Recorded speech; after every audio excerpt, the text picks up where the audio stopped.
Welcome to NCIX Tech Tips. For years, gamers looking to play at high refresh rates like 120 or 144 Hertz had some pretty limited options when it came to monitors. So for one thing, they were stuck with either 24 or 27 inches, which is not inherently that bad. And for two, they were stuck with 1920 by 1080 resolution screens. And at 24 inch, that's fine, but at 27 inches, 1080p is just too low of a pixel density for them to really get a nice, sharp, great image, especially when it comes to text, when they're not actually gaming on their monitors.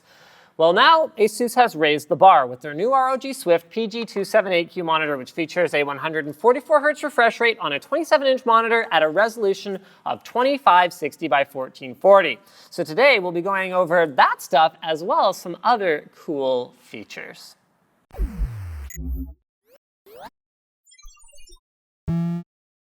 So just looking at the monitor, the first thing you're going to notice is just how thin the bezels are. However, there's a little marketing sort of trickery here. More on that later. The screen has an anti-glare matte finish, but it isn't so heavy that the image becomes grainy. The next thing you'll probably see is the beautiful stand. It's got a nice sort of chiseled edge design that leads up to a lit ring around the base that you can turn off if that's not really your style. It's three-way adjustable with 20 degrees up, 5 degrees down worth of tilt, 120 millimeters of height adjust, 60 degrees of swivel each way, and 90 degrees of pivot. The stand is also completely removable, allowing you to use a 100 by 100 VESA compatible mount if you want to put it, I don't know, like above you or something, whatever the case may be.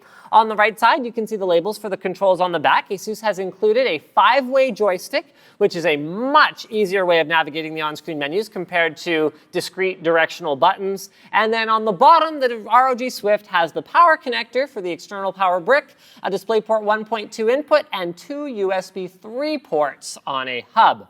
Now, as mentioned earlier, the bezels are advertised as 6 millimeters thick, but when the display is on, you can clearly see a black edge around the image area. This makes the bezel effectively 10 millimeters wide, even though it's not sort of technically bezel, it's sort of technically screen, but it's just one of those things that every monitor manufacturer is doing it, so I'm not too stressed about it. I just wish someone would actually have a 6 millimeter bezel, but maybe that's coming in the future. Anyway, one feature that they advertise that it definitely does have that works perfectly exactly as they say it does is NVIDIA G-Sync.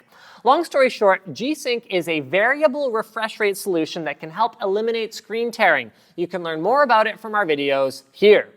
This monitor does have a TN panel, so naturally we were a little curious to see how it handles, vibrant colors, since most of the NCIX Tech Tips guys in the studio use IPS displays. They don't have a super fancy setup, but luckily the guys over at TFT Central do, and their results matched what, was observed in casual kind of staring at it. Excellent gamma, white balance, and color accuracy, and low backlight bleed right out of the box. It also features some of the lowest input lag in the industry and a measured gray-to-gray response time of 2.4 milliseconds. You can see the detailed report of their findings linked in the video description.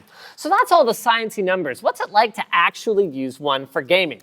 Well, one unavoidable downside of a TN panel is the narrower viewing angles. You get some very noticeable color shifting when looking at the display from anywhere but straight on. Even when sitting directly in front of it, there is some slight vertical color shift since the angle of your eyes viewing the screen can actually vary quite a lot with such a large monitor.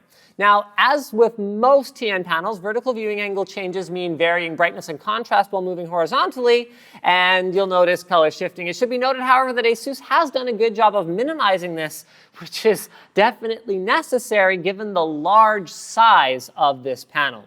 Overall, we were very impressed with this monitor for the short time that the NCIX crews had their hands on it. While some Korean brand monitors can already do 120 Hz or more at 1440p, the ROG Swift is the first out-of-the-box one that can do it. It comes with a 3-year warranty, officially supports 3D vision for movies and games, it's got the ultra-low motion blur mode, and of course, G-Sync. And it's the first flagship monitor that doesn't require any tweaking and, weird overclocking stuff, and actually comes with quality control out of the factory in order to make it do all this stuff. Now, while those Korean monitors are also IPS panels, remember guys that comes at the cost of higher input lag as well as lower pixel response time. So you might notice blurring with high motion scenes, even though you're getting 120 refreshes on the screen. And there are other features of the Swift, such as the on-screen crosshair and timer, that are kind of cool as well, but I guess I personally found them a little bit more work to turn on and turn off than they were actually worth. And if you were that dedicated to having a crosshair in the middle of your screen, you could probably just draw one on the way that we've always done in the past.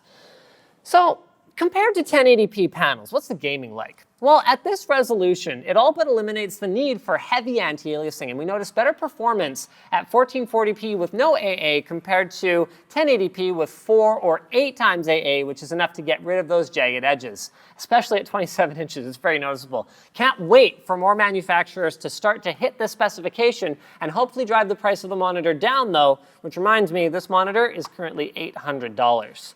Thanks for watching, guys. Comment below if you think that it's worth the big price tag, and if you'd rather go with this versus IPS displays or other gaming grade TN panels with lower resolutions and without that headline G-Sync feature. Very curious to see what you say. Thanks again for watching, and as always, don't forget to subscribe.